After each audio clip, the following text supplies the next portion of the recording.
What kind of tools do you feel like you developed that helped replace alcohol? Well, I journal a lot. I got a lot of feelings. Meditation is always incredibly helpful. I have a support system now. I continue going to therapy.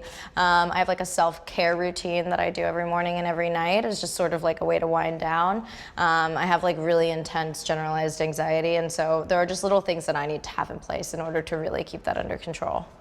So when you talk about self-care, a lot of people have different interpretations of what that means. If you feel comfortable, Yeah. what kind of self-care do you do that you feel like helps your emotional well-being?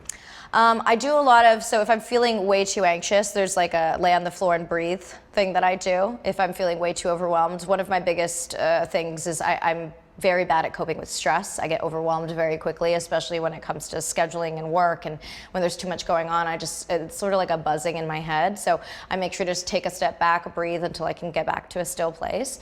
I do like a skincare routine because for ages I've sort of ignored my body and sort of anything dealing with it. I had like obviously an eating disorder and other body image issues, and so this is a small thing that I could do to physically tell myself I care about my body. Exercise is super important. I'm off my antidepressants, so I need those endorphins. Making sure I get good sleep, and just treating, like, I think reparenting is a big idea that I've sort of ascribed to lately, especially in therapy, when you realize, your parents are just people. They're not these perfect beings who are going to live up to everything that you want your caretakers to be.